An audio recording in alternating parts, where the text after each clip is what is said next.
Well, all right, all right. This is Matthew McConaughey here, telling you to check out Pop Culture Pastor Podcast. It's all right, all right. Pop Culture Pastor. So, Cody, have you recovered from our weekend at Planet Comic-Con, Kansas City? Emotionally, physically, financially? What are you talking about here? Does it matter? Would they all be no's? I will.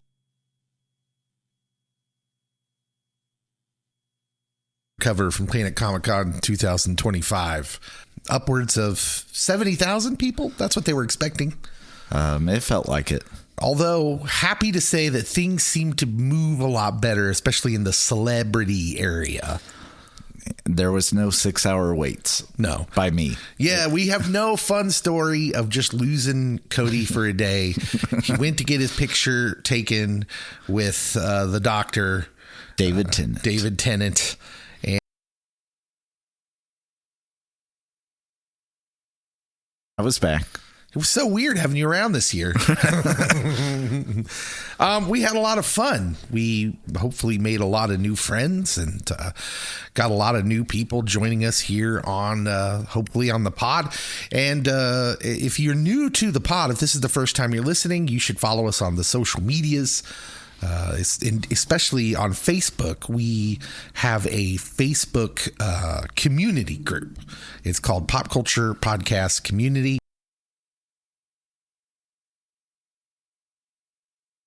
It is, but you search that and join it because then you'll never miss any of our posts. Plus, that's where we do a lot of our talking to each other between us and the listeners and such. So you should go check it out. Highlights. Well, I rode Falcor, so that's something. That is something. And I got picture evidence. It was actually a really cool setup they had there. I don't know if that was the real Falcor or a facsimile, a clone, a 3D printed.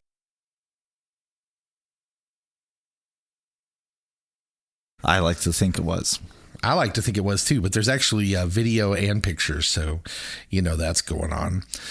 We met a lot of people. We gave some things away. I feel like there was some specific stories we should talk about, but I met Ross Marquand, Friend of the pod, Ross Marquand. Ross, if you're listening, he took a little card with our QR code on it. He asked for it if he could keep it, and so I'm just assuming he's listening to this episode.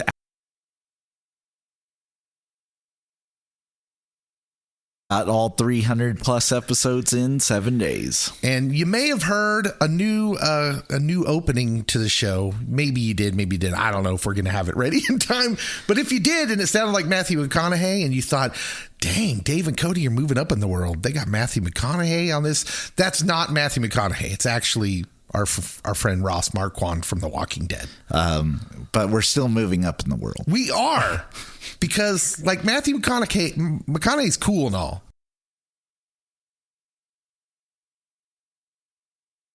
Played Jesus on The Walking Dead. I learned that. Yes. Yeah. He's shorter than I expected. Jesus is.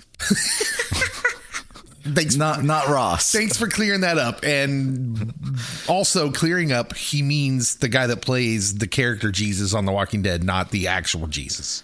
Mr. Payne. We do not know how tall he is. Anyways, it was a great weekend. And friends, got to catch up with old friends. It was delightful. Yeah, we did a little thing with our friend Jeremy Shields, who puts out a podcast of his own. So once he puts that out and sends us a link, we'll direct you to that for sure. Yep. What did we talk about? Songs, right? That explain the character. Yeah, songs that explain the character of like TV shows and movies and things like that. And yours truly, Sabotage. Sabotage things. Someone works hard to come up with like a theme, that's stuff we can talk about. And Cody's over there like, how can I mess this up? I mean, how can I just blow the ever-loving nerd out of this? Because if you break it, you buy it. All right, man. All right. Well, And I now own that episode.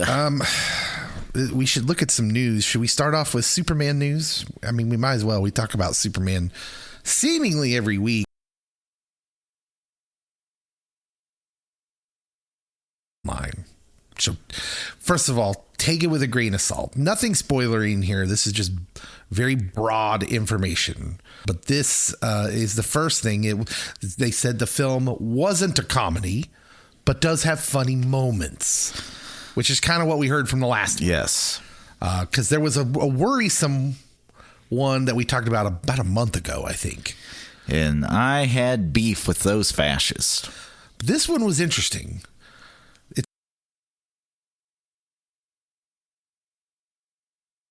Seems mysterious. So we've got some character twists that might surprise us. Well, I do know that a lot of people thought that some of the big side heroes in this story were wearing unique outfits. Yes. And that they could be a part of something else and not really the characters that we think they are. Yeah. Yeah. And I think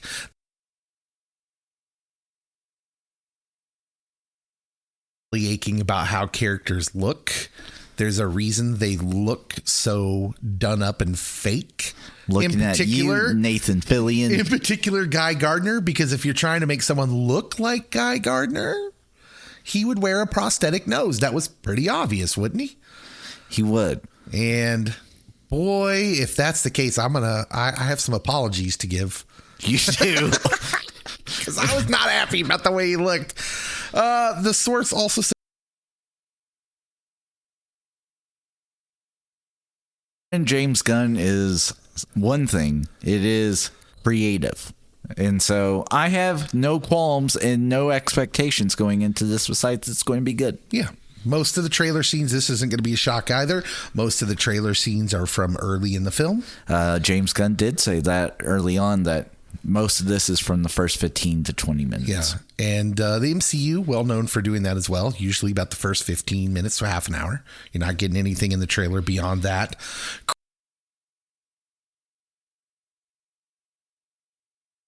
I heard this week that Crypto's also going to show up in the Supergirl movie. Yeah. So Crypto, get ready for a full dose of Crypto the Wonder Dog.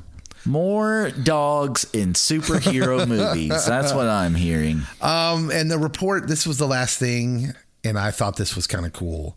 And it makes me feel a little better. This makes it clear this isn't a cameo-loaded launch pad for future DCU projects. Which I know people were scared of seeing all the other characters. He has never doubted, not for 1 second. Like Dave has tried to persuade me that this might be garbage. It has been my goal for about the last 2 months to try and scare Cody into thinking this is going to be awful. But really what I'm doing is, because I'm his friend, I'm trying to bring down his expectations so that when he sees it, he's just going to love it. I already expect I will love it. But yeah, so we are in all.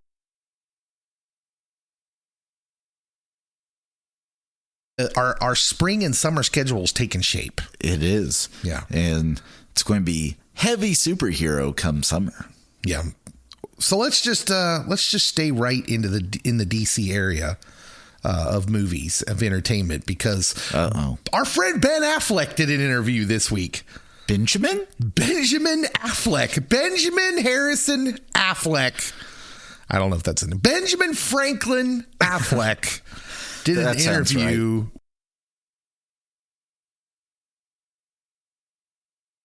GQ. And he had some things to say about his time as Batman in the Snyderverse. And he says this. I'll start off with this. There are a number of reasons why that was a really excruciating experience. He went with excruciating. He's not the first Batman actor to use that. A wordsmith is Ben. Yes. He does have a screenwriting Oscar. He does. And he said, and they don't all have to do with the simple dynamic of, say, being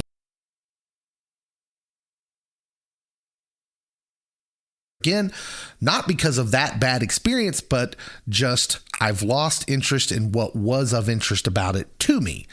But I certainly wouldn't want to replicate an experience like that. Here's where it gets interesting, Cody. A lot of it was misalignment of agendas, understandings, expectations. And also, by the way, I wasn't bringing anything particularly wonderful to that equation at the time either. So I like that. He's humble about it. He says I was going through a rough patch, and so I didn't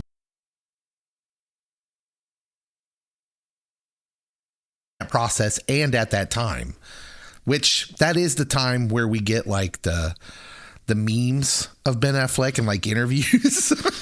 Unfortunately, / quit using those, people. He said this about the DC EU with Snyder, in particular, his movies. He said it started to skew too old for a big part of the audience. Like even my own son at the time was too scared to watch the movie. And that's why a filmmaker that wanted to continue down that road and a studio that wanted to recapture the younger audiences at cross purposes. Then you had two entities, two people really wanting to do something different, and that's a really bad recipe. So I also like that he doesn't blame either side. He just says there was just a mix, a conflict of ideas. Yes, in which, I mean, if you look at Zack Snyder's big movies, X-Men, or not X-Men, Watchmen, and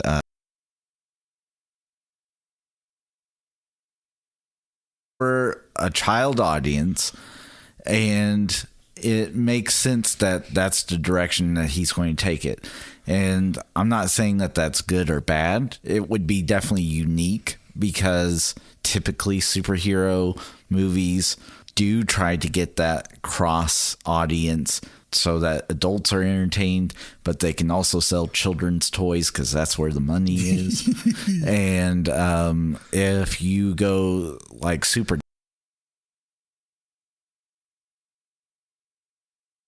movie, because it is like a very R-rated movie, which you get that in BVS. Batman's like, I'm going to be killing fools. Yeah. It's really interesting to me, though, that DC was at odds with Snyder, according, and this is like the first time we get that confirmed, really, by an outside source that said, yeah, they were at odds. DC wanted it, or Warner Brothers wanted it to be. They go straight to a Batman where the Riddler's a serial killer and murders the mayor right at the beginning of the movie. Yep. Like, wait, what happened to Warner Brothers? And the Penguin is very much the Sopranos set in Gotham. Yeah, if that doesn't prove Warner Brothers just doesn't know what they want. Which, I mean, again, I'm good with Elseworld stories where, like, if you want your main cinematic universe to, yeah, you tell Elseworld stories where it gets darker and it is more adult based. I think my whole issue with Batman, where it is in the cinematic realm, is that it just seems like every movie is an attempt to get darker, to out dark the last movie. And I feel like you're losing the contrast. So like what makes a Killing Joke or a Death in the Family stories so remarkable in Batman is that not every story was that dark.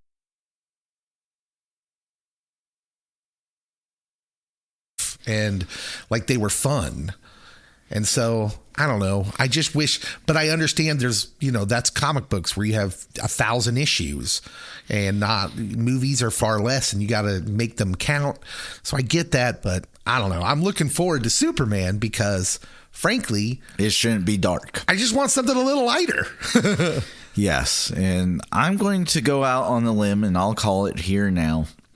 Superman won't kill anyone this movie.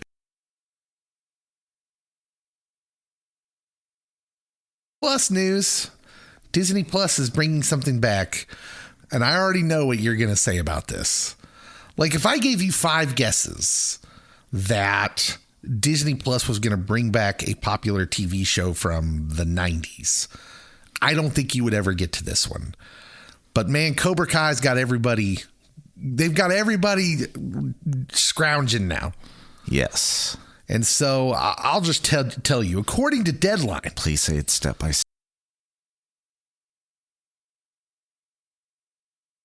And do a soft reboot. Patrick Duffy, Suzanne Summers is gone too, isn't she? I think she passed. That's going to be a sad step-by-step reunion. The kids now have kids. That's not where the star power was, though. I'm not sure anybody wants to see that, especially if they're huge Patrick Duffy fans. But according to Deadline, a revival of Malcolm in the Middle is coming to the streaming network. It will feature returning actor reprising their roles as Malcolm and his parents, Hal and Lois. Additionally, you're going to get Christopher Masterson and Justin Berthold, who played Malcolm's brothers, and they're also returning. So you're getting the whole gang back. Malcolm in the Middle and Bryan Cranston. Yes. That's pretty impressive. But we owe an apology to Patrick Duffy. He's still very much with us. You know, Patrick, I was just kidding.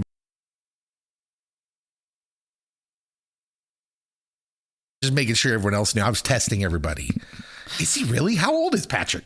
I think they said 76. Oh, okay, good. It turns out he did not die. It was all just a dream. Yes. That's a Dallas joke. You only get that if you're over the age of like 45, maybe 50. Dallas. Yeah, so Malcolm in the Middle. Are we excited about Malcolm in the Middle? I didn't watch Malcolm in the Middle. I've seen some episodes. It wasn't bad. I really don't have any deep connection to it, but I do know that there's people slightly older than me that really enjoy it, and people my age that do enjoy it as well. Frankie Muniz has always been Agent Cody Banks to me, because it was like the first movie where I recognized that someone has my name. There you go. Yeah, it was a good time for you. Over 7 seasons and over 150 episodes from the original Malcolm in the Middle. So it was quite a popular show. Went on. And Cobra Kai, Ralph Macchio, also in the news. The comic book writer? No, you wish, buddy. Because let me tell you something. Capitalist Cody's going to come out to play on this one. Yeah. Ralph Macchio, who's fresh off of the Cobra Kai success and is relevant again for the first time since the 80s. Oh, please say we're getting a My Cousin Vinny spinoff. We are getting a My Cousin Vinny reboot. I don't know if we need a reboot.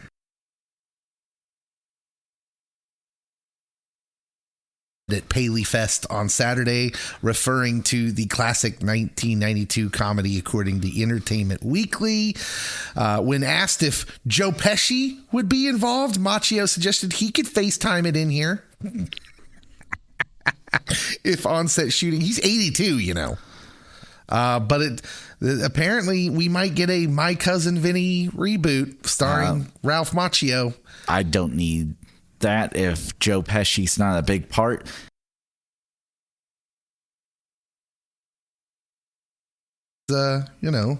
She was Joe Pesci's girlfriend, right? Fiance by the end of it. Fiance as Lisa Vito. Yes. In 2017, she did tell Cinema Blend that she would love to reprise the character of Mona Lisa Vito. My Cousin Vinny is so criminally underrated. It makes me sick that more people don't know My Cousin Vinny. People forget she won an Oscar for that role. Marissa Tomei won an Oscar. Brings maybe a lot of credibility to who was it that come out and criticized the Miramax guy this past week? I don't have that story in front of me. I don't either. Somebody came out and criticized the guy that's in prison.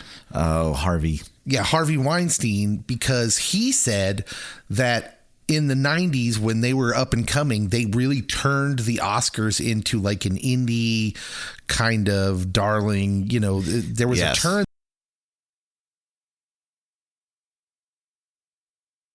all the time. And I apologize. I can't remember who that was, but he said it was all Miramax's fault and Harvey Weinstein. He did. And this is a story that kind of backs that up when you think about Marissa Tomei winning Best Supporting Actress for My Cousin Vinny. Yeah. Anyways. Oh, it was Joe Russo. It was. Joe Russo. Not the one that you know on Twitter.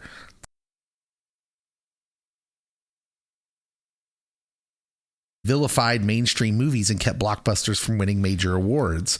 He said that popular films were winning Oscars before the mid-90s all the time.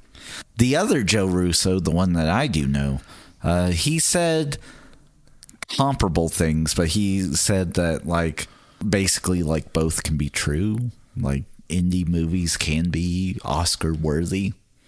Yeah. But that Harvey definitely had a big push that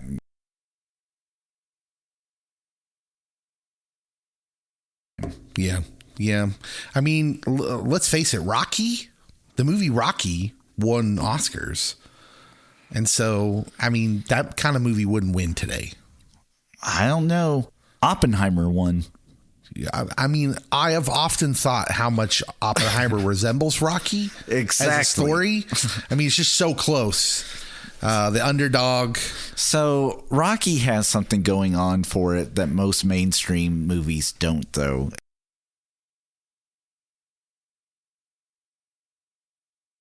The guy wrote it, acted in it, and produced it. I don't think he directed it, but like if he would have gone the full Orson Welles. I think we just went the full Orson Welles. We just compared Rocky to Oppenheimer and Citizen Kane in less than 30 seconds. And we're out. That's it. It's been a good run, y'all. We got to get out of here. No, it's time. Name it and claim it. It's time for us to go to the main subject of this podcast. We're talking about American Murder, Gabby Petito. So we're going to talk about that coming up next. We'll be right back. You are listening to Pop Culture Pastor.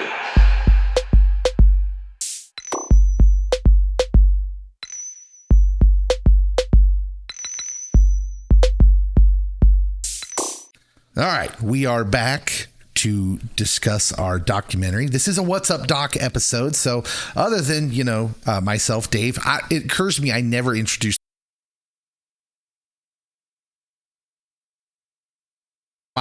This is the Pop Culture Pastor podcast, a segment too late. My name is Dave. Cody's here. Yes. And we're joined by DJ Dangerfield. DJ, what's up?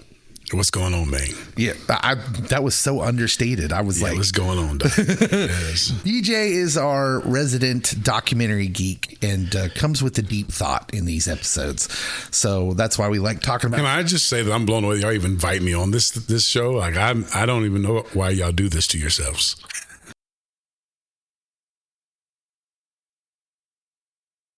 DJ explores the rabbit holes. Yes. We will. This has the potential to get far and away from the main point, and then we bring it back. Or try to. Or there has been a time or two where I feel like I almost quit. You all just kept talking, and I think I almost walked out of the studio, came back, got something to eat. No. We are here to talk about another documentary in the American Murder series.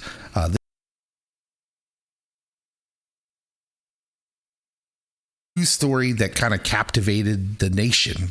And this is a Netflix, it's more appropriate to call it a docuseries because it had 3 episodes. Yes. Absolutely. And it delves into the tragic events surrounding the disappearance and death of 22-year-old Gabby Petito back in 2021.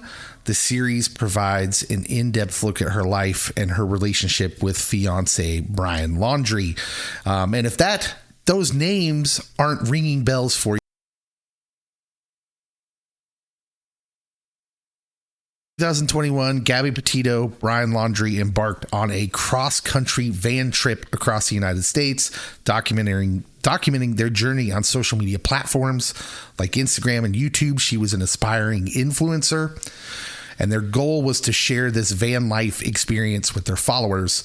On August 12th in 2021, there was an incident in Moab, Utah, where police stopped the couple following reports of a domestic dispute. There was body cam footage.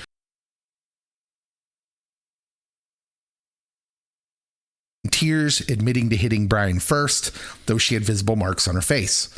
The officers separated them for the night, with Brian spending time in a hotel, Gabby remaining with the van.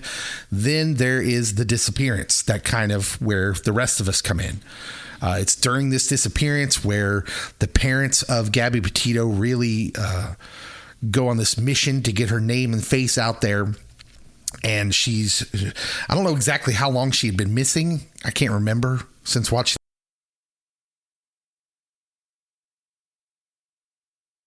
In Jackson, Wyoming, Brian returned home to his parents' home in Florida on September 1st without her, but with the van, refusing to cooperate with authorities. We'll get to all that because I'm assuming we have a lot to say about the Laundrie family.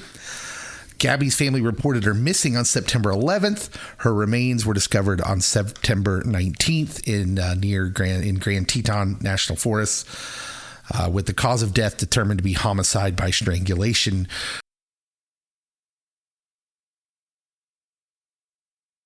They found out he was not at his parents' home where everyone thought he was, where journalists were literally circled around the home. And they finally found him on October 20th. His remains were found in Florida's Myakkahatchee Creek Environmental Park with a self-inflicted gunshot wound. So that is the story that this documentary covers. And I say all that because on these documentaries, we don't really get into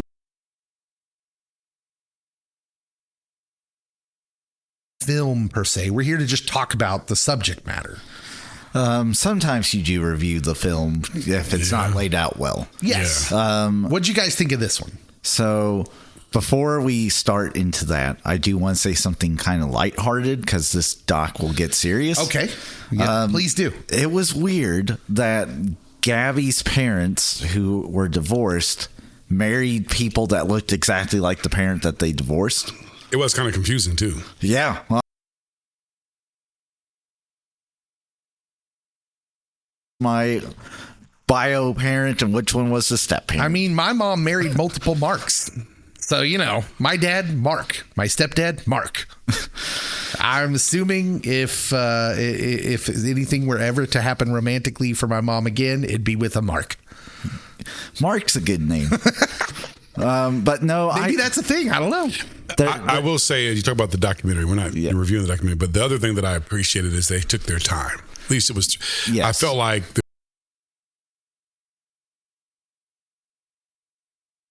just not long enough.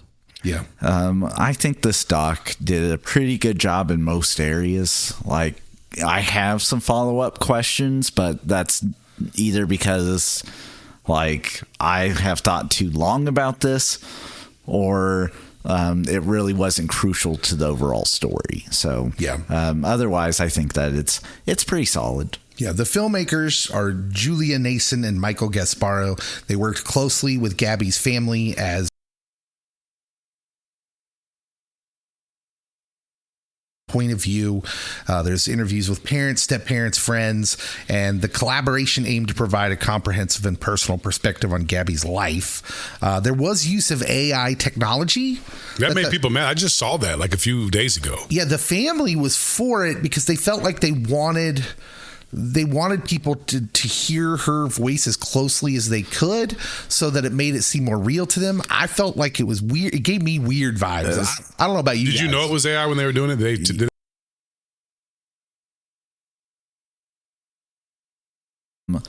So I told my wife, I watched it with my wife, and I'm like, that's weird. What's weird? Having AI do that. And she's like, well, I guess I didn't see what the big deal is odd, and I don't know if I like it, but at the same time, you're never going to hear her voice again. Her parents will never hear her voice again, and this is as close to, like, usually they have the words up on the screen.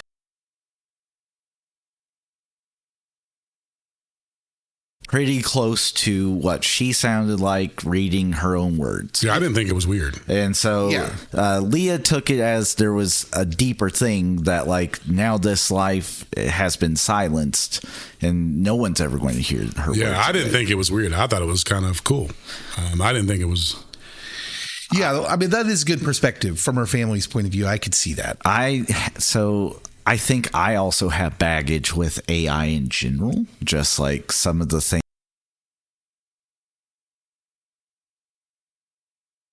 Are we going to lose some artistic things? But with a documentary, you're not really doing too much artistic. You're just trying to tell the story. That you chase a rabbit hole with that conversation. I just think that AI is just a tool, and there are going to be people that are going to do the right by the tool, and there are going to be people who do wrong by the tool.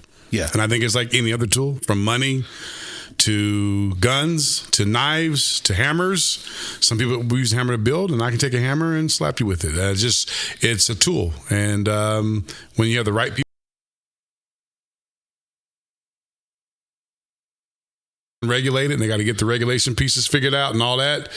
But I think sometimes we are cued by certain conversations that aren't really, we don't think about them healthfully because of all the damage they've caused.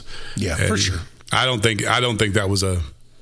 Yeah, as with all things that people are upset about or talking about or offended about, I go to the closest people, and that's her family. Yeah. And they're for it. Yeah, then I'm all right. absolutely. Yeah, I didn't have any qualms with them. It was just like, oh, that's.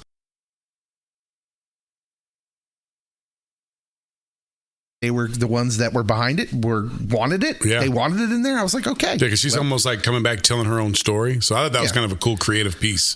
The other interesting thing before we get into our meaty discussion of this documentary is the absence of the Laundrie family's perspective in this documentary, despite efforts to include Brian Laundrie's I was going to say, they didn't sound like they wanted to be a part of this. Yeah, his family declined to participate in just about every way in the documentary.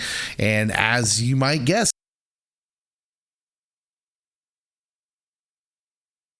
later, but they are not a part of this in any way, and it just keeps it it's probably better for the documentary. It keeps the kind of the mystery of all this, of what went on when he was allegedly back in their home while she was missing and people were looking for her. But we can get into that.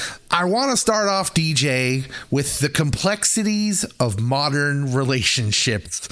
In this documentary, we see a relationship that's presented as ideal on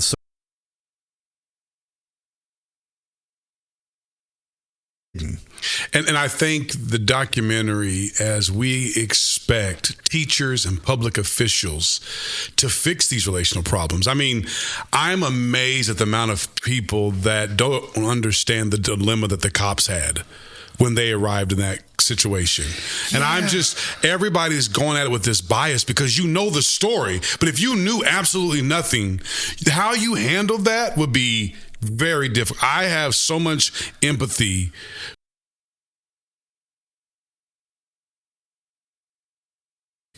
So much pressure on teachers and principals and all the people outside of the two people that are supposedly covenanting together who are harming each other. It's just that I'm with you. I have that in my notes. Like, it's just this new thing that we don't even know how to be friends no more. It's like social media, it's one thing. And then the real life thing, it's like, what the world? Yeah. Well, let's not skip past the Moab PD.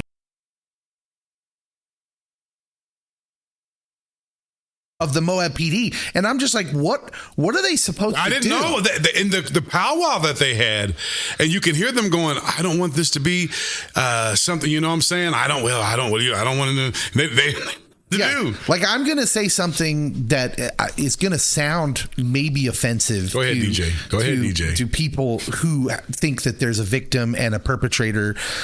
But in that scenario, both Gabby and Brian were master manipulators. They were both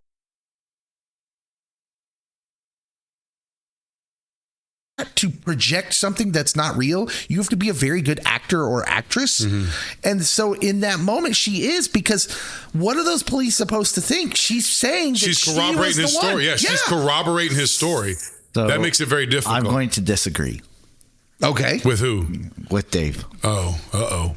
So as a social media influencer, you don't have to act. You just have to know how to edit. And with her in particular,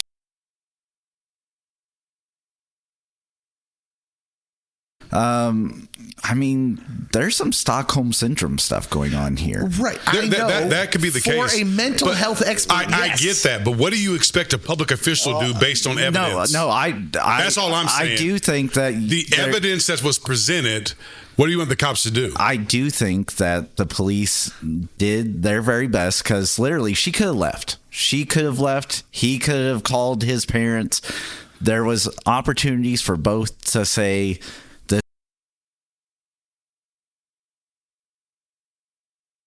the pressure now is on everybody else to figure out about another person's inside when the person is inside their own selves don't know. How in the heck can somebody from the outside? Yeah. I mean, and all this pressure now for police officers to now be domestic abuse experts. There's got to be a different way. There's got to be the cops should not be the ones. Motion that were put in motion by this case that I think we've taken steps in the right direction. I'm big on that.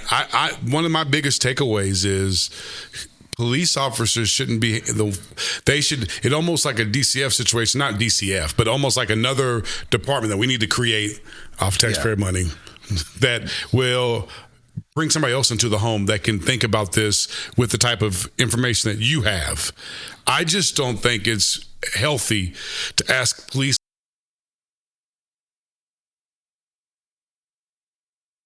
Yeah. And I don't think it's going to be healthy. So with that particular officer that was like, she's 110 pounds, she ain't going to do anything to him, but I know that there's a chance that if we don't separate him or if we don't arrest him, that this could end up as a murder or something like that. He has come out. He has said that he wishes he would have stuck with his gut. And then it's like, there's no way you could have known. Yeah.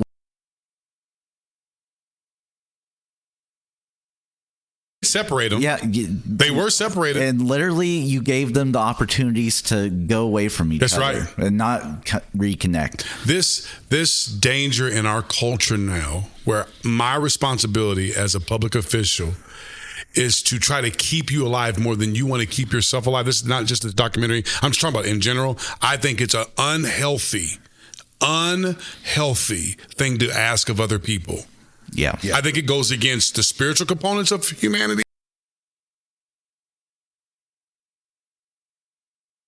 Let's move the conversation from the external to the internal.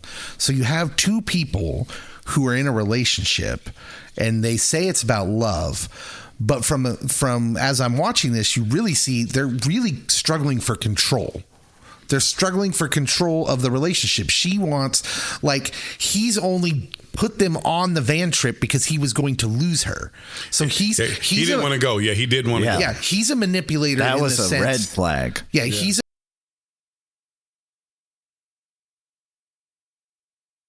I love kids. Yeah. Who's just? I love me some kids now. He's willing to. You'll say anything. He's willing to do whatever he has to do to keep her to stay. But then, in some sense, she's wanting it to be this, kind of ignoring the signs, because she says something along the lines of she's pretty clear that he doesn't want to, that he thinks it's dumb. The friend witnessed it, says she thinks it's dumb. How do we teach young people? You're talking about this dude and this girl without talking about their parents. And Cody will tell you that you start in the person's home and what was modeled to them. And his mom was a hot mess. Oh, my goodness. Yeah. That's wording it politely. The mom listen, that's a hot mess right there.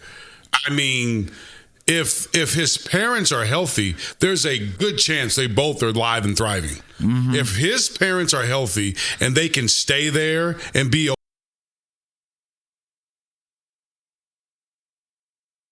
from about children and young adults that the home of the actual people that are the biological parents is critical. And with technology and all these extra things contributing to the breakdown of society, it makes it even more critical that the parents have some sense. Yep. And if parents don't have sense, I think they're unable to know that they're manipulators or when they're being manipulated. I think people's pickers are jacked up. Who I'm going to makes it extremely hard to pick if your mom is a master manipulator. And listen, the hot mess. Oh, this woman here, borderline. Because of the sake of the documentary, if I wasn't on a documentary like this, if it was just us hanging out, I'd call her evil. But because we're on a documentary, I'm just going to say she's a hot mess. But if it was just us sitting in a room, I would say that woman was evil. Yeah, let's go down that rabbit hole for a second. Let's just talk about Brian Laundrie's mom, because when he comes back, there's a letter found on his person. Oh, I forgot about that. On his body that the mom wrote him that basically said, "I will help you bury the body. I will help you hide it. I will help you get away from the law." And then she, like, just to make sure she was serious, it said, "Burn this after reading." Well, he didn't burn it. They found the note. Because she wanted them to find it. At that point, I about fell out of my chair. Now I'm watching this with my 17-year-old daughter. Oh. And we had to pause it. We had to pause. And it's like, well, listen, here's the deal. If you ever kill someone, I'm turning you in. I love you. Snitch, dog. I will come visit you, but I will not do what she's doing for her son. That's insane. I don't think she did. I think the parents are way more involved in this whole thing than. Yeah. Well, I mean, we don't get their side of the story, but yeah, something. We never saw him. Yeah. We don't know if he was in that house.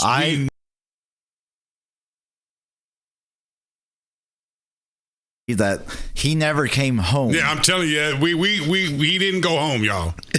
I'm with you, Cody. Listen. As a former crime embellisher, I know this. I know what I'm looking at. I know what I'm going. This is a hustle. What?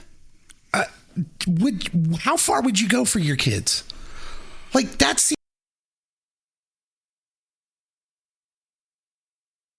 attachment. Yes. See, this is my dog right here. This is why he's my dog over here. And what, when you Cody? I'm out. When you start studying attachments, which I'm really kind of into, we change our buzzwords and things every 3, 4, 5 years. That's kind of the thing right now. And there's a what would you say, Oedipus Rex type thing back in the day. There's an unhealthy attachment in this relationship that this mom has with this boy. And I don't think it's just...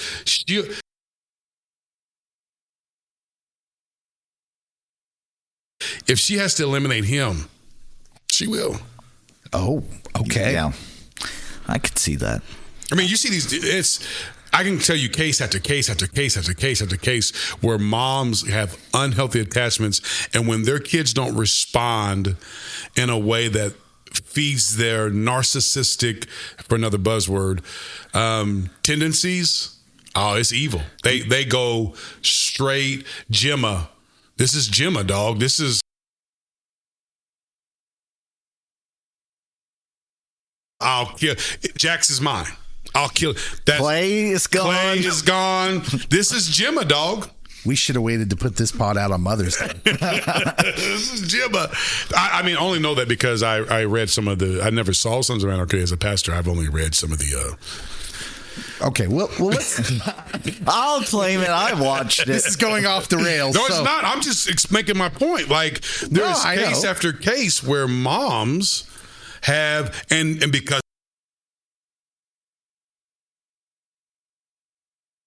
for a man to be domestic violence against? Is it possible that a woman could ever commit domestic violence against a man? And that's what these cops are dealing with. It seems rare to me. Doesn't seem like it happens a whole lot, but it's a possibility. And as a cop, and she's saying that's what she was doing. She's saying she lost her mind, and he's saying she was hitting me, and then the cops think that's what they saw. It's like, what do you do as a cop? I mean, this is rare that this happens. She's a little bitty thing. He's big, you know. How do we do this? And so I'm just saying there's a part of relationships where kids now that are being parented by unhealthy, and I'm going to say women, not to blame anybody, but there's this thing happening. There's this trend that we're seeing now in homes where moms in particular try to control their kids and control every aspect of their life to the point that the kid starts worrying like a parent. They're worrying about things that kids shouldn't worry about. They're saying now this is almost ultimately the worst thing that can happen to a kid. They would rather if we're going to pick and choose physical abuse than this type of abuse. So a kid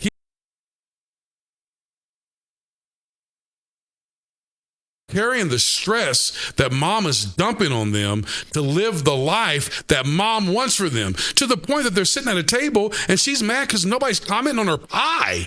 And I mean, she made an unhealthy fit over a pie. That is true. That was true. Yeah. Okay. Well, yeah, I want to go back to just briefly the whole Moab incident with the police officers, because we've talked a lot about that. I will say that Brian Laundrie with the male-female dynamic there, he is a master gaslighter. We use gaslighting a lot incorrectly. Yeah, he's an abuser. Yeah. He is an abuser, but in particular, gaslighting in the original sense, which is the blow up happens, and then he's an expert at being able to go back and make you see it in some other way, including the people involved. Like that's an expert emotional manipulator, and that was in full display in that. Gabby met the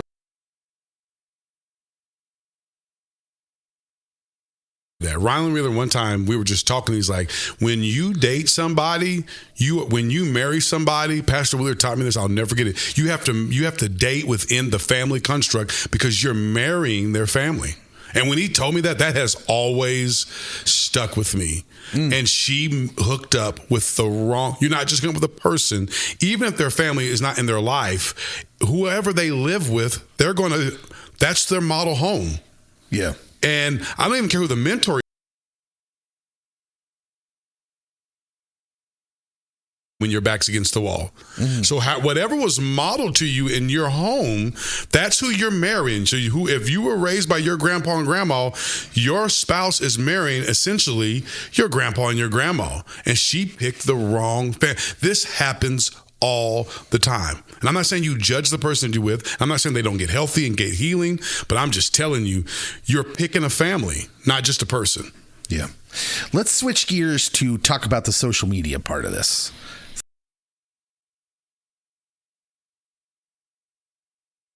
What you think the part of social media plays in something like this.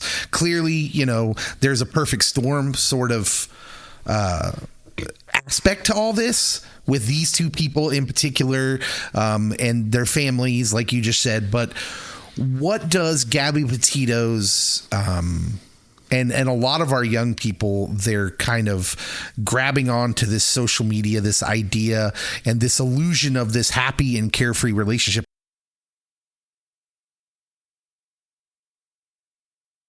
Something that you noticed early on with her social media posts, and you pointed it out, and I backsassed. As he often does with me. Yes. I love it. We're like an old married couple. It's my favorite. You worded it manipulating. I'll word it masking. That actually, I used another word, but I'll wait till you're done. Okay. But I did say it was manipulative. Yeah. Go ahead. So masking are what.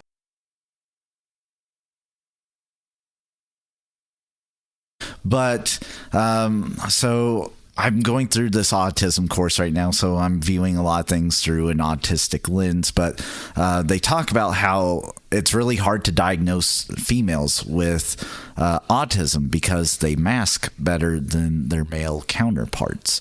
And I do think that women do mask in general better than the male counterparts. Talking good, Doc.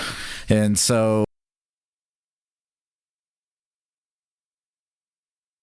picture because A, that's what gets views typically. B, she doesn't want to show the world that everything's not the way that it should be in her mind. And with the social media component, like, I wish that people would understand that, like, just because you become a social media influencer and you get a lot of views or whatever,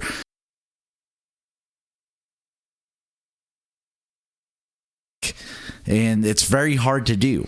There's something that this documentary did that I kind of had problems with. Say it. And it was at the very end. They showed like how many views that that video had before they found her body, and then how many views it had before they released the documentary. And like for some people, they're going to latch on to the wrong thing from that. That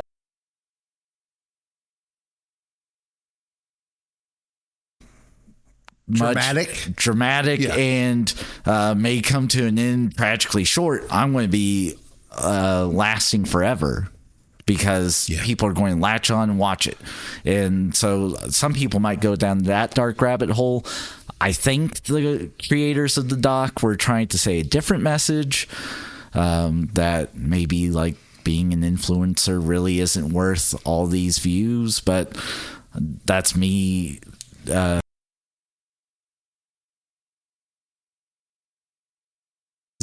I wanted to say the word I used and what I was referring to because you never said it. We were referring to, on all the clips they showed, every time she said that she loved him, she's never looking at him. It's always the camera. And I found it I said vapid. Like it's empty. It doesn't have meaning because we're meant to make eye contact with people when we're conversing with them. And in that way, like it was just very... it just seemed very empty to me.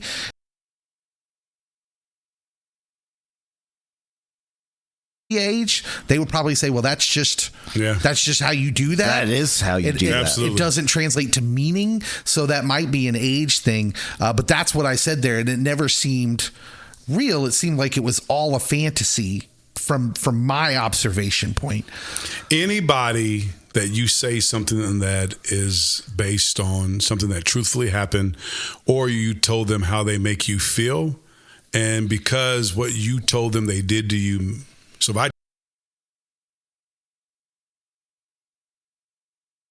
me feel this, and then you make me feel bad because I told you something, and you make me. Anytime somebody does that to you, I told my daughters, I don't care how much money he makes, how beautiful he is. I don't care how many trips he's taking you on. That's the end of the race. You cut the deck. If I can't share with you how I feel, and if I can't share with you what I truthfully know to be true, yes. And then and because that truth makes you feel some kind of way, you're now in turn going to make me feel bad for making you feel bad about me sharing my heart with you.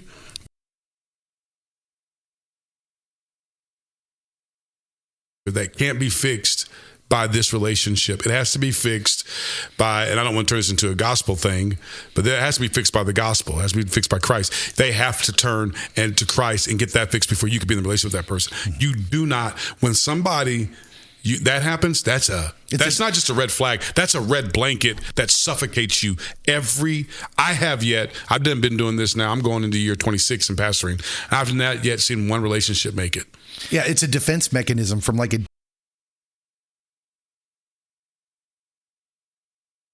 watch from afar, but that person has to go get healing. And she was in that type of relationship. He's a master abuser. He had done this in all of his ways. He's been doing this for years, and he's just mimicking what he experienced as a little boy. Remember when he would say to her, just try to stay away from her. Just do this. Just do that. Just make sure you say bye to my mom. Say bye to my, please say bye to my mom. Make sure you say bye to my mom. I know you're, what the heck is going on, bro? Yeah. And these people now are,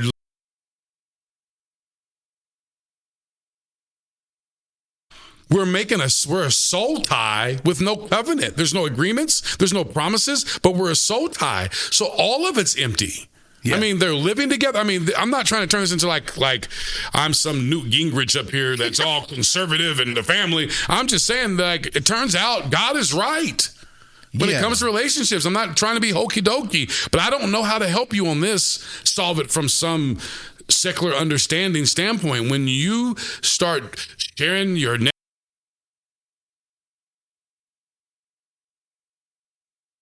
and you're making contracts, legal contracts, and there's no soul contract, it's empty. It's very transactional. The marriage was designed to be transformational. You actually, if I submit myself to my wife and she submits herself to me, and we go transformational, not transactional, and we go in on the covenants and what I promise to do, my heart changes. So the healing that he's looking for is in a.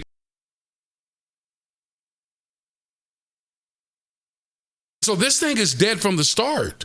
It has no chance. Now, it doesn't need to end up in murder and cover up and fake letters, but in Netflix documentaries. And I just say this is a microcosm of a bigger issue that this nation is going to have to deal with. Eventually, we're going to have to deal with it. And to piggyback off what you just said, that like we don't have anyone modeling good, deep relationship.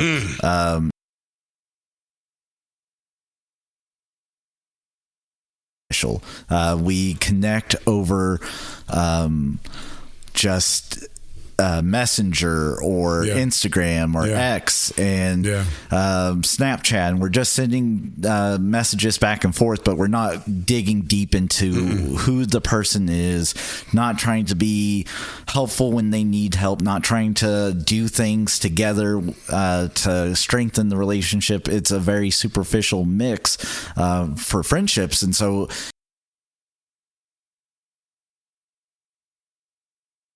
level with someone that you're theoretically wanting to spend the rest of your life with, if you don't know how to We're saying things like soulmates, with no covenant, with no agreements, with no promises being made.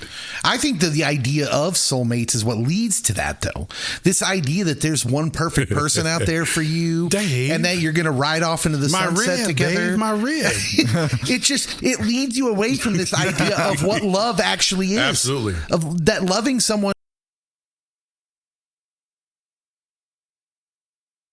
You, thanks, Jerry Maguire. You complete me. Yeah, bro. That's nonsense. Yeah, so I think this is a good thing that I want to say, you watching that with your daughter is just the coolest thing.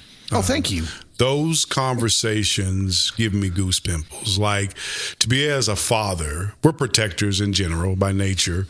And we're watching, and there's a sense of, I really want, and I know you well enough, you my brother, I know you well enough to know you're picking your times where you're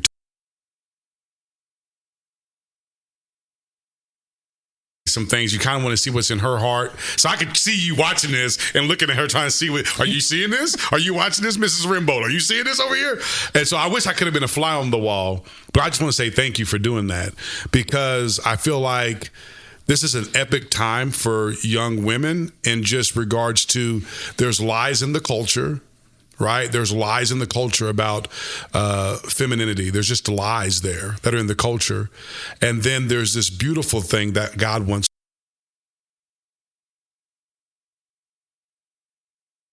And who they are, and you're a girl dad, so you know what I'm saying. And so that dance between how do I lovingly get my daughter to see what's true, like that biblical truth, whatever you want to say there, and then the lies of the culture, and then try to hear from her on what she's seeing. So when you said her jaw dropped, I was like, okay, all right, she's learning, dog, she's learning, because that's the dangerous thing out there right now, right? Yeah. Well, and she's 17. And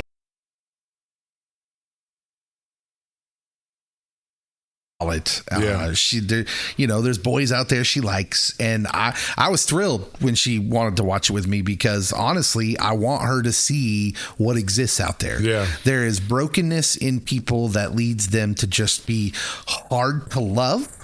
There's people, I'm hard to love. I was very broken, and my wife has had to deal with a lot with that, because I was broken. But then there's the kind of broken that makes people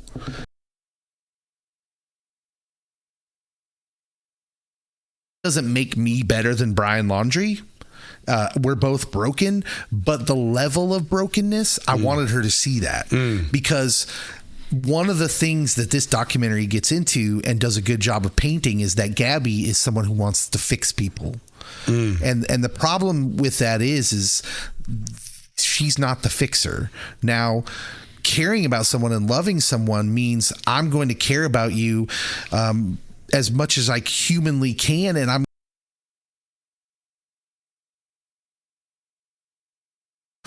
But the same thing I told my daughter after seeing Brian Laundrie's mom's actions is like, I'm not going to cover for you. At some point, if your brokenness reaches a certain level, your consequences are your consequences, and I can't get in the way of that.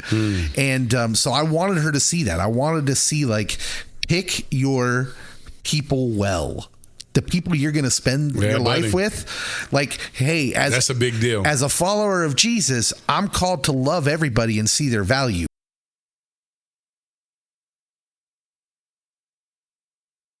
Yes. So I had an interesting thought, and it's going to go back a ways. Yeah. Go backwards, dog. Go backwards. Okay. So we were talking about the use of AI for her voice. Yeah. We do get a letter that is from Brian. They didn't use AI for his voice. Okay. Yeah. And do you think that is a representation of where we are as a culture?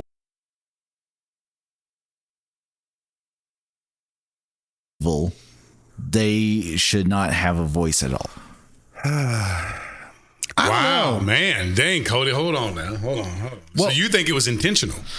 Or do you think they just missed it? So, yeah, I mean, like I said, when I heard Gabby's voice, I thought it was weird. And when they just read off Brian's letter, I thought that was normal. So it stood out to me that there was definitely a stark contrast. Camera. Yeah. We see that. So we have his voice. We can do it. They had the same technology. Yes. Yeah. And so just knowing how we are with, let's just say, political people, that, they shouldn't have a voice, or they shouldn't be able to do this. They're pure evil, yada, yada. We go to the extremes. And he did in 2 lives, hers and his. So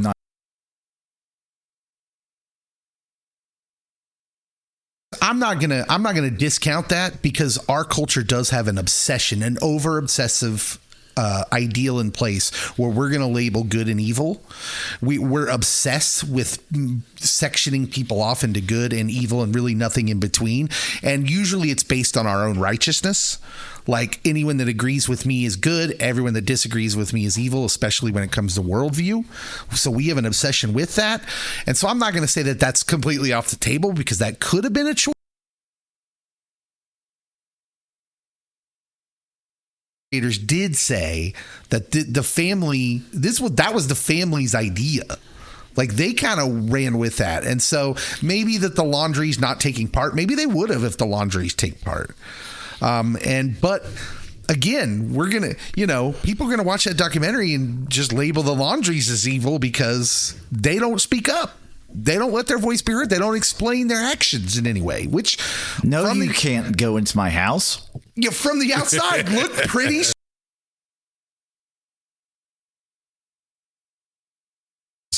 And I don't know how we don't go after them.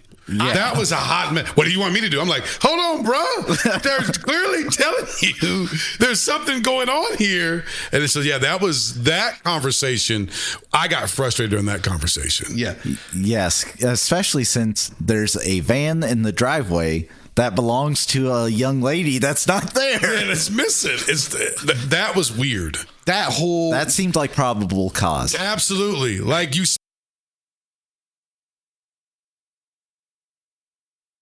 looking for her. The van is in the driveway. You're like, well, what do you want me to do? It's like, somebody sprinkle some weed in there and make the smell so we can make them get this. Yeah.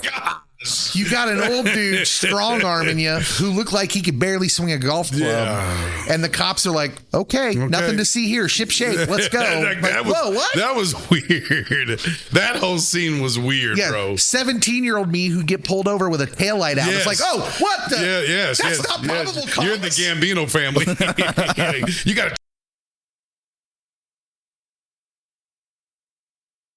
to. We still don't know if he's in that house. Yeah, I think that's one of the ongoing mysteries of the whole thing is. And it makes more sense why later on in the doc, when the car goes missing, that they're like, oh, we thought it was the mom that left. Yeah. Well, of course it was the mom that left. She left with the car to drop it off there. Well, it's like also the other thing that's just very interesting to me is like there's a lot of different rumors out there. There's a lot of conspiracy theories out on that, and there's a connection to him and the coroner. There's a connection to the coroner and the family. There's all these different conspiracy theories. I didn't take the time to. I didn't do any sleuth work over that. I just thinking, man, people have taken this an extra step.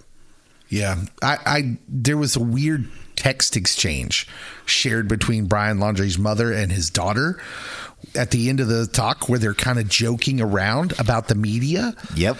They're joking.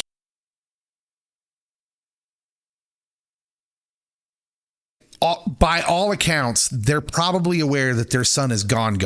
Yeah. At this time. Like that he's either going to get caught or he's offed himself. And like they're joking around. And it points out that like, hey, Gabby's not the only one looking for a little notoriety. I think everybody in this story is looking for notoriety. And Gabby Petito's family does it for the right reasons. Yeah. They want the notoriety and get in front of cameras so they can find her. The journalists standing outside their house and I don't know if it's her boyfriend or her husband, he's kind of there grinning. And I'm like, why are we smiling? What is happening right now? Yeah, and I wrote that in my notes. There's a desensitization. So I just oddly, bro, this is so odd. I have a thing called Daylio. It's an app you can download, DAYLIO, and it tracks your mood. It's like a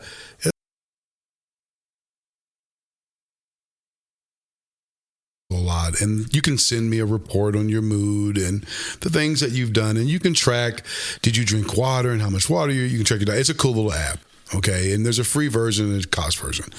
Well, it also does memories for you. So a couple days ago, I put in my memories, in my journal, I put, my stepdaughter asked me about a girl named Gabby Petito, and I told her I'm going to wait for the Netflix documentary. Yep. Well,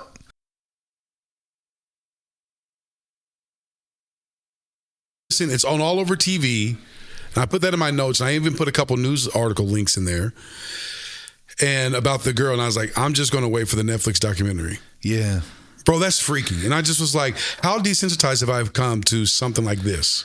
Listen, John Walsh makes an appearance in this documentary. Yeah, He does. They show a clip of John Walsh where if you don't know him, he was the host of a big deal. America's Most Wanted. Yeah, you for got me decades. sitting up now. Yeah, I'm sitting up on that one. Yeah. And it's all because his son gets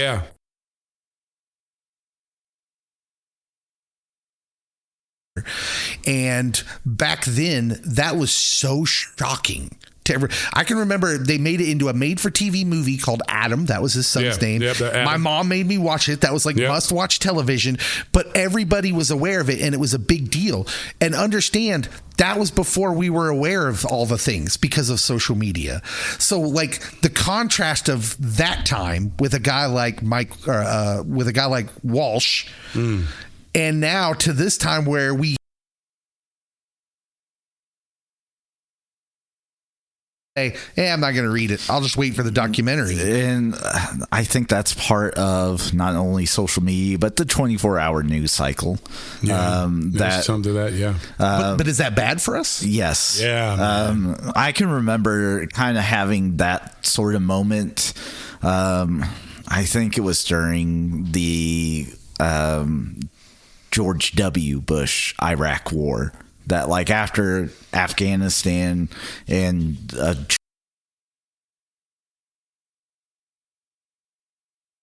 up and it's like, oh, we only lost like 5 today, and that was it. And I'm like, ooh, I feel gross. Yeah, and I think as Americans and probably the world that we just consume so much and that it becomes trivialized. It's nothing of grand importance. We just are like, okay, it's another day. Well, but then there's the opposite. There's the find, because they come from a time that I just described where we didn't hear about all the terrible things that were going on, and now we live in this time where we hear about all the terrible things going on. They're oversensitized to it, where I got people telling me like, don't let your kids play outside because someone's going to snag them off the corner, yet statistically we're the safest humans who've ever lived. Yes, yeah, categorically, absolutely. Yeah, absolutely. There's like, I hate to go down this rabbit hole, but there are people that are like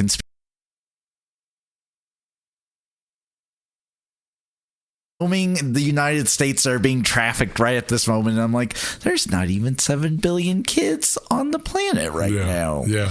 Upper 90% of trafficking is all domestic. Yeah. It's not that it doesn't happen. No. Kidnapping does happen, absolutely. But most of it is domestic. Absolutely. Yeah. So, yeah, I mean, it doesn't matter when you start talking about crime. I mean, most people know the people that I mean, you look at the stand your ground law, it's almost never a Packers game or you caught your best friend treating you with rob. It's very well that an intruder comes on your property and you're like, get out of my yard or I'll shoot, and you're trying to protect your family from some type of assailant. The stand your ground law was given for that, but most of the time the stand your ground law is used. It's used with people that you know, that you're in a relationship with. Mm-hmm. So it's like, yeah, we are our own worst enemy quite often. That's the case. But the thing that, Cody, that I think is interesting to me is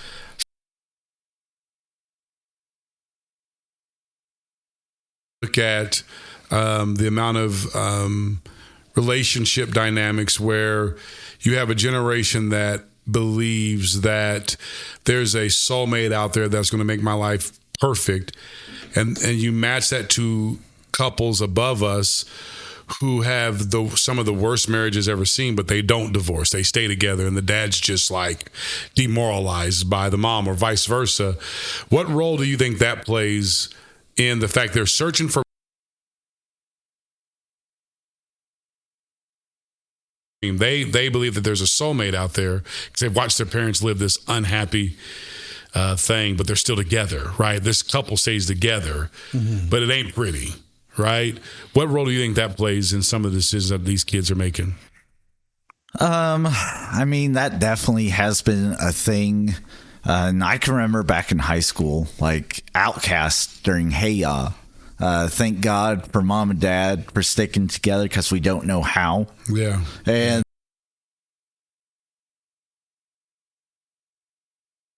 on my bingo card. That's Cody's a brother for sure. What you talking about, man? What you talking about? But I think the generation that's being raised right now, and like the young adults, the mid 20s and younger, that the relationships in real life and on TV were not great dynamics. Yeah. And of like everything's perfect. When we take pictures of our food and post it on Instagram, it's the best looking meal you've ever seen. And like nothing is perfect. We are flawed. But if all we view is perfect, you're going to have that as the standard, and it never was the standard. It can't be the standard. There's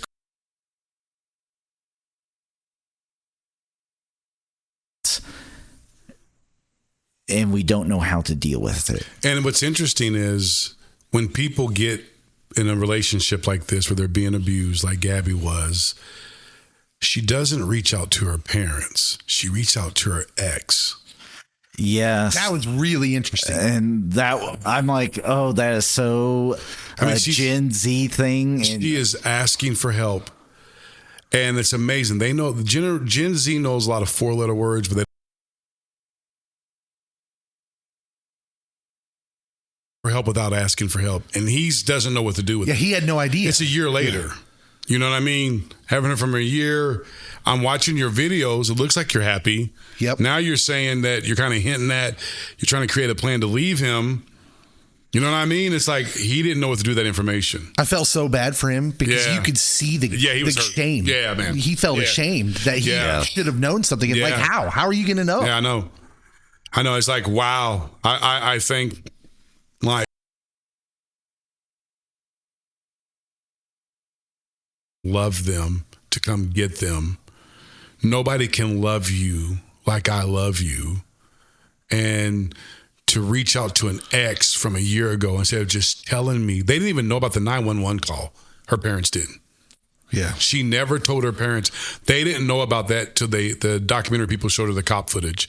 And for my daughter to be in that situation where she's lying to the cops and making it that stock what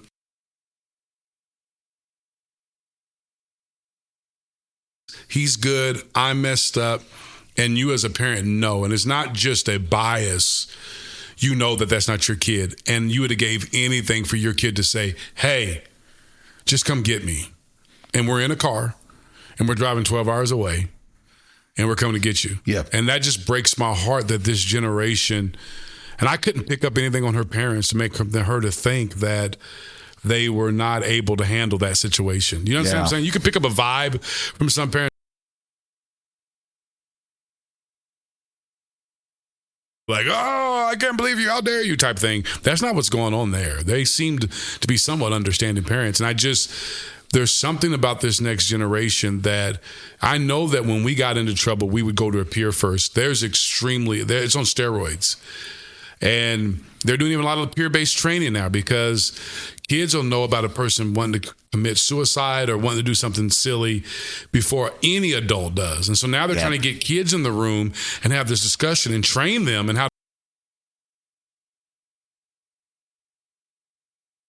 this is critical, because I just think if you're listening, one of the things you can do is educate yourself on what a younger person today may look like when they're asking for help without them asking for help.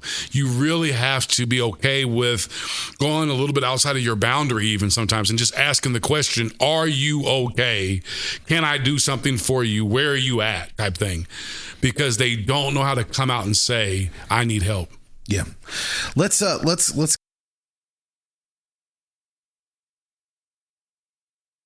documentary. What are your closing thoughts? Anything else you wanted to say about the doc that we haven't covered? For me, I had a couple thoughts. One, like Gabby, especially like according to her friends, she seemed like she really loved to be just in a positive mood, like working at Taco Bell and thinking that wishing people a taco-tastic day. Oh my goodness. That was the part. Just because I love Taco Bell, but like there's an alternate reality where Gabby spends the rest of her life happy as a clam working at Taco Bell. And I just wanted that for her. Yeah. Yeah. If someone you know is reading Fight Club, tell them to stop. Yes. Stop reading Chuck Palahniuk. Yes. I guess I don't understand I don't see what the big deal is. Why do people? What is that? It's like our generation's Friday. Kurt Vonnegut. So if you read other I missed his it. I guess books, I don't understand. I missed it. I must have. they're very much kind of that same line of thought, and so like, stop doing that. Stop reading it. I'm not saying that you should ban Chuck's books. We're not for banning books. What other books does he have? You're just saying that one. Oh, Okay. well, I thought there was another one. So Okay, sorry. I do have one of his books on my. It's not Fight Club. He's the author of such works as Invisible Monsters, Choke is the book.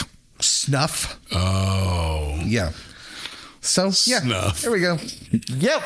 Fight Club 2. That was a Help us, graphic Lord. novel. Help us, Lord. And then the last thing that I had was the White Damsel in Distress. The one of the very last things they talked about.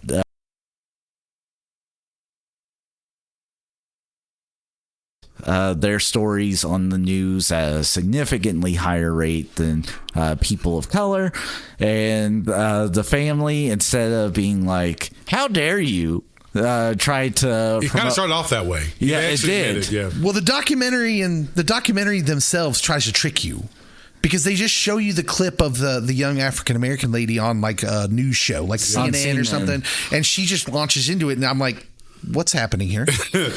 What's going on?" But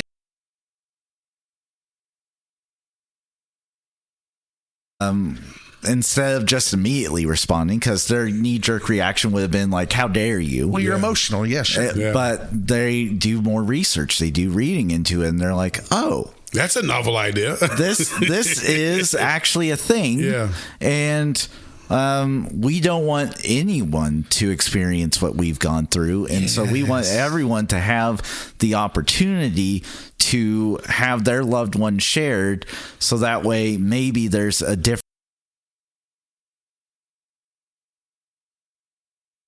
Fast to attach onto that. yes. Normalize turning your pain and grief into empathy for others going through the same things.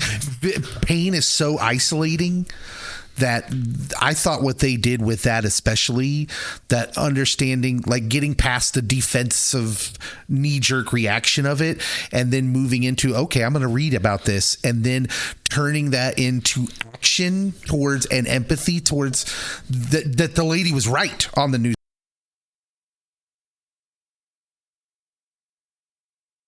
And people of color. And so like that was, I just thought that was great.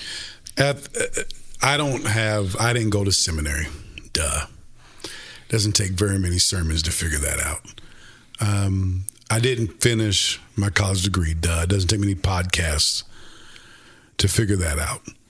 The only thing that I have any type of book institutional that I can show for is in grief. A lot of people don't.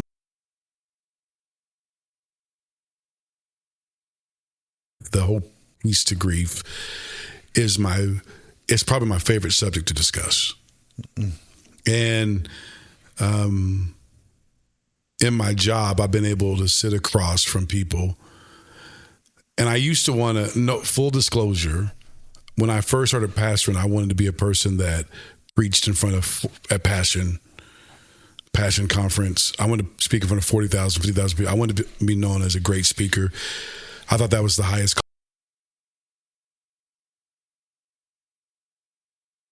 No greater privilege. I said I had to say this. If you can somehow get to a place in your grief where you leverage it and start to notice and be aware of the grief that's around you and allow that to push to a sense of purpose, and it is revolutionizing to your soul when you turn your grief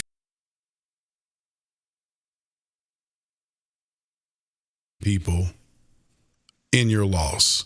Yeah. I don't know what everybody has to get to that moment on their own.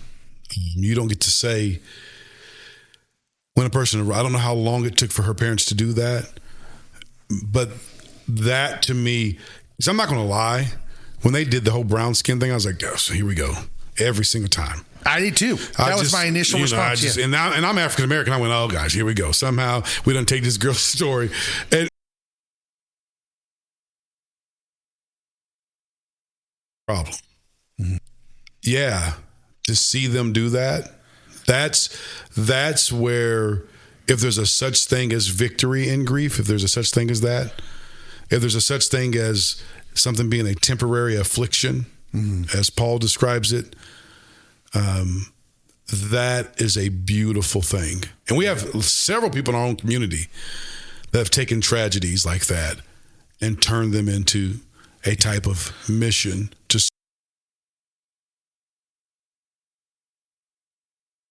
And I can tell you the Gabby Petito Foundation that was established by Gabby's parents, Joseph Petito and Nicole Schmidt.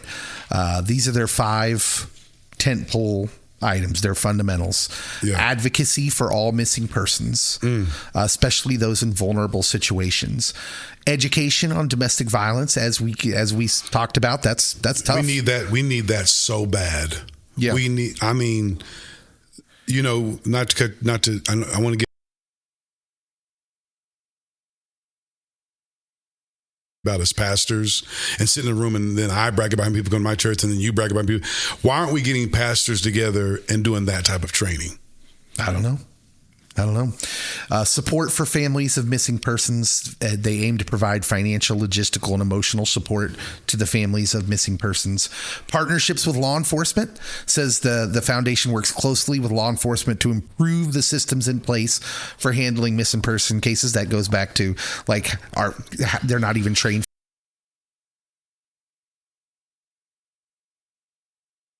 Last scene where they went to the house and the van was there and they act like they couldn't help the situation. Yeah.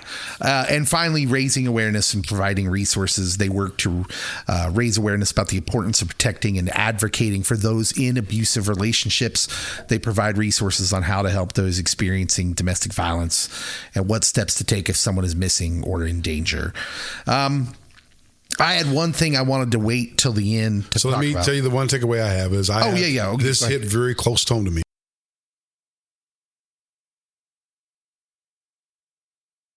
And I carried the grief of that. She was destroyed. She came up to me, one youth group. I had just taken over the job as youth pastor in Humboldt, Kansas. And she said, is the Bible against interracial relationships? And me being a black male, married to a white woman at that time, I was like, no, the Bible's not against that. And I didn't ask any questions. I didn't dig any deeper. And she started dating a guy from Iowa.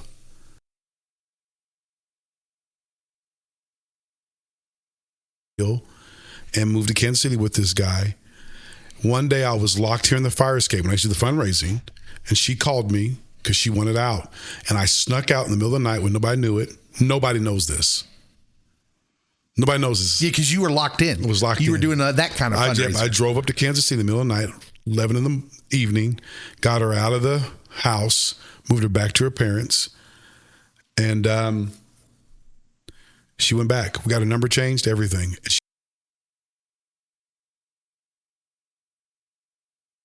Court said what he did to her. I don't know.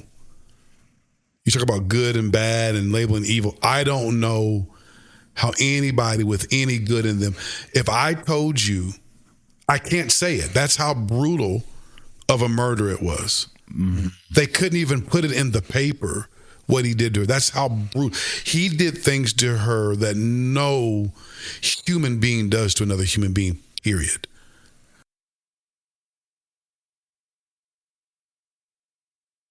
And the mom is hearing this, right? And he's laughing in court. His family's laughing in court. The domestic violence issue where sick men, unhealthy men, take women on a journey of spiritual torture. you have to stand before the Lord one day. I can't put you in heaven or hell, but you have to stand before the one that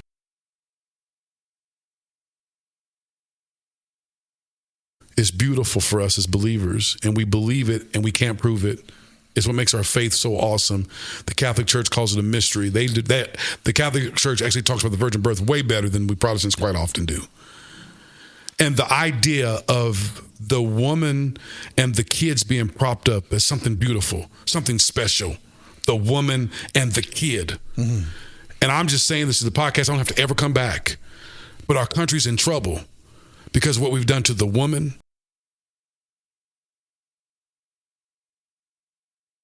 That's to me, a minor point of the major point of the virgin birth is for a society to thrive. How you treat women and how you treat kids matters. And we're neglecting them. We're abusing them. We're neglecting the women. We're chasing after all this stuff, have beautiful women at home, and we don't love them. And it caused me to go look my wife in the eye and go, you have to tell me when I drift from you. You can't watch me. I'm supposed to love you. Look in your eyeball to eyeball and say, I don't feel like this relationship is honoring me. Be single. Yeah. I'm not kidding. Be lonely. I'd rather my daughter be lonely than have a man that is not really a man. He's sick. He's a little sick boy who was raised maybe a certain way. We can make whatever that the thing. But I just feel like the church, I have yet to hear a pastor speak on domestic violence. Yeah.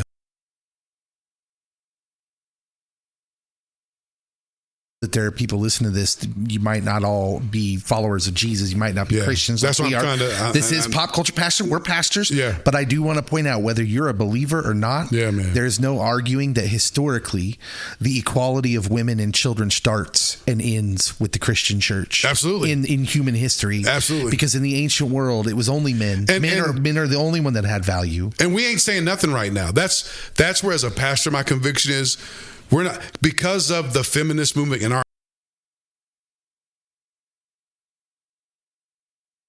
want to really take a hard look at the beauty of this story, because we're Protestants, right? And we want to distance ourselves because we're against praying to Mary and all this stuff. So we don't want to elevate her too high. So we just kind of diminish her. Yeah. And I'm thinking, I don't care about the way that it may sound like, he's being liberal.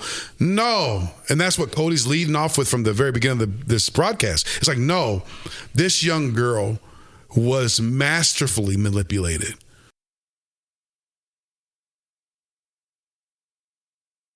Nice way to say it. Totally manipulated, totally abused. And I just feel like this culture now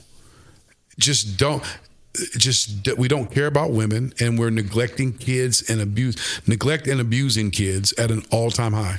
And I just, like Cody said, we don't even have people modeling. We don't even admire. There's no men to admire for how they look into their wife's eyes. We don't have any man that we know of.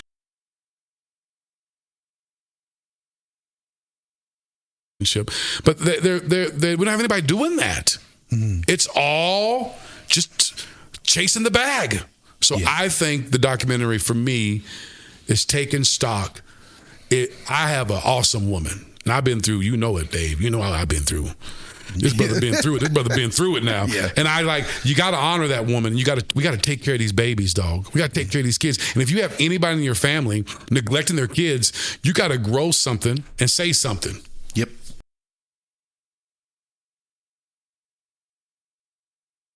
Oh. Since Cody is in the mental health area, Cody, this is pressure. If someone's listening to this and feels like they're in an abusive relationship, what should they do?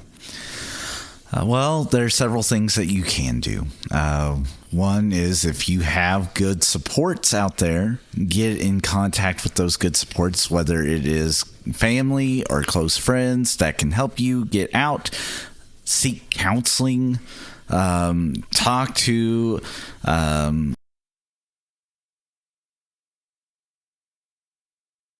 contact law enforcement. If you feel like your life is in danger, do everything you can under the radar enough to let people know you aren't safe, that you are worried about your environment. I know all across social media there are several videos and articles about this way, or doing this certain thing allows people to know that, hey, I need help. And if you got the strength to stay, you got the strength to get out of Dodge. Yes. That's good. That's good. Tell someone. At least, at the very least, tell someone. We have to empower these women. Yes. They have to be empowered. Yeah. All right. Tell us what you think. What you thought of the documentary. What you think. A little bit of a different pod, but sometimes the documentaries can get that out of us. This might be my last one. It was great, guys. It might be my last one. Because sometimes we can talk about heavier things, and they need to be talked about. We'll see you next time. Pop Culture Pastor.